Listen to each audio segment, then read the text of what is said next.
Kim Kardashian is pretty much always on the news for one reason or another, and it's seldom good. But this time, it's her talking and opening up about the latest disaster in her life. Forget keeping up with the Kardashians, we've got to keep you up with Kim. In today's video, we'll be talking all about Kim Kardashian's new fantasy and how she started drinking alcohol and caffeine again. Without further ado, let's get into it. First up, Kim's desire for marriage hasn't been quenched yet. Celebrities are notorious for having tumultuous relationships and just a weird life in general.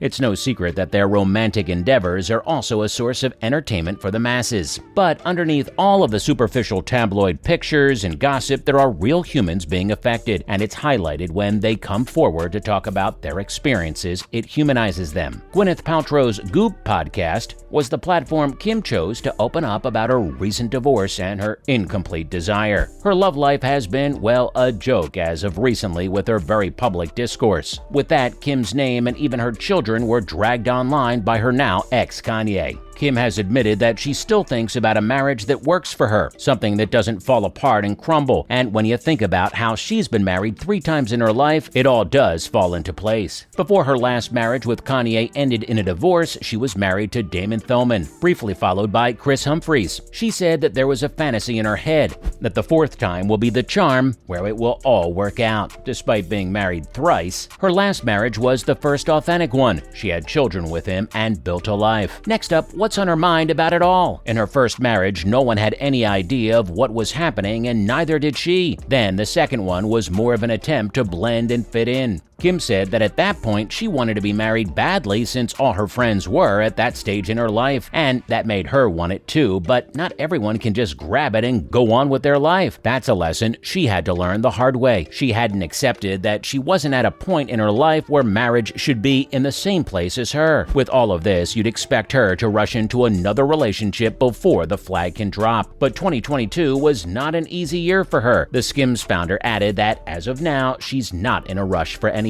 She'd rather take her time and space before committing to yet another long-term relationship. A forever partnership doesn't sound bad to her either. Elaborating on that more, she said, she has a lot of girlfriends that have been married, but they didn't enjoy the experience of it, or even the ending of it, and don't want to go through the whole process again. But for Kim, that isn't an issue. She still wants marriage, but this time she's taking time for herself until a genuine relationship comes along at the right time. Until then, sorry folks, but Kim is single. With that said, she decided to drink again. Goop podcast served well with the tea this time around, and Kim's willingness to be open about her recent experiences is a tipsy mixture for sure. Enough liquid jokes. She's done being the sober sister after years of being strictly away from it. Kim told Paltrow that she started drinking a little now at the age of 42, specifically alcohol and coffee, and explained that she feels it's time she let herself loosen up a little. Now, if you're wondering why Kim decided that now's the time to be more relaxed with this after spending most of her life away from it, then you're in luck because the podcast host thought of the same thing and asked her about it. The second oldest Kardashian sister gave a pretty straightforward response. She said, "'Cause why not, you know?" She continued that she feels like she works a lot. Her focus is always on one thing or another. After school, it's product meetings, testing things, packaging meetings, and everything else that she has to do for SKKN. She's the opposite of us, as she feels comfortable lying around doing nothing. So to combat that and have fun at the same time, she's adopted a new strategy. She spends time with her friends and has a drink and stays out a bit later than she usually does. She's starting to do what we all did in our teens, and this isn't something she would have done before. Now on to the most important question, what's her favorite drink? It's weird to see someone do something they'd never done before and have never done. It gives birth to a new and weird sort of curiosity where every little detail starts to matter. Imagine a vegan started eating meat. Some part of you would want to literally know the fork they use and what meat they like. In the same way, most of us are curious to know what Kim likes to drink, considering she didn't drink much before. Well, her drink of choice is tequila and pineapple juice. She said that it just has to be a little shot of pineapple and a shot of tequila. 2 shots of it and she's all good and has enough fun. For some, this conversation might make sense, but some of you might be confused as to why this is so important. So let us give you context for anyone who isn't well versed in the Kardashian family's drinking habits. Kim is well known for the fact that she rarely drinks. It's more of a combination of being in control of herself and the fact that she doesn't like the taste of alcohol at all. Khloe confirmed this to Elle.com in 2016 after Kim gave birth to her son Saint. The third oldest had said that Kim doesn't drink alcohol whatsoever, so pregnant or not, she's just not into it. Now, of course, she isn't 100% sober all the time, but she does take a drink on some special occasions. It's still rare that she drinks, but if the occasion calls for it, then she takes a glass of champagne or something. In any case, it's nice to see her enjoy herself after such a hard period in her life. Speaking of, Kim says co-parenting with her ex Kanye West is really hard. Coming back to Kim's actual issue, in another podcast, she opened up about the complexities surrounding co-parenting. It's been a month since they divorced and they share 4 kids, North 9, Saint 7, Chicago 4, and Psalm 3, so it's around the time when celebrities open up about their new dynamic. Kim stated that she protects Kanye and will in the eyes of her kids and for them alone. She's fortified her house from all outside information and her kids have zero clue as to what's going on in the outside world. She'll continue to protect her kids against all odds for as long as she can. This isn't an easy topic for her to talk about, so she broke down in tears, noting that it's hard.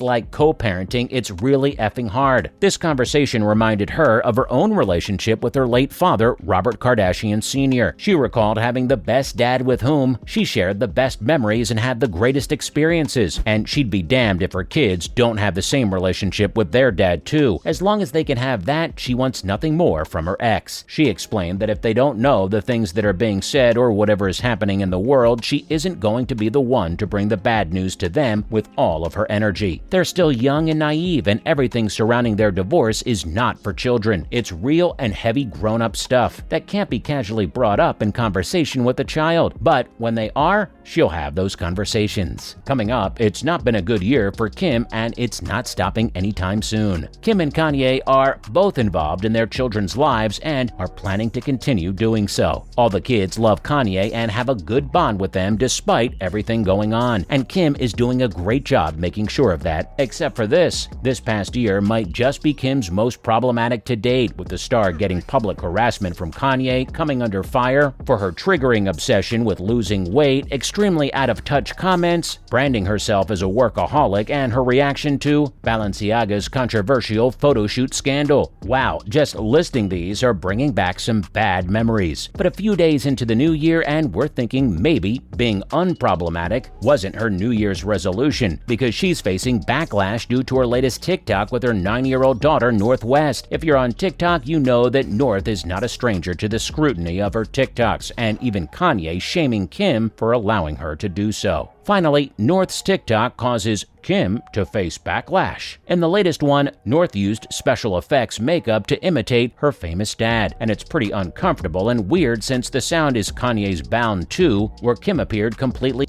Many accused Kim of being inappropriate and trying to be sexy to a song known for sexy reasons only with her young daughter. And with North dressed as her ex, who was also in the video, it just doesn't look good. Kim had previously told everyone that North's account is linked to adults. She's not allowed on the app for long and her comments are always closed. She's allowed her daughter an account since it makes her happy and she can be creative. Nonetheless, this TikTok was just plain weird and Redditors agree. It's the kind of thing they could have just kept in the drafts, or it could have just been an over-exaggeration from the audience to what may not be the purpose of the video. Well, that's a wrap for this video, so what do you think about Kim Kardashian's incomplete fantasy? After such a heavy divorce, do you think she should get into drinking? Let us know in the comments below. Don't forget to give this video a thumbs up and subscribe to our channel for more videos like this, and we'll see you in the next one.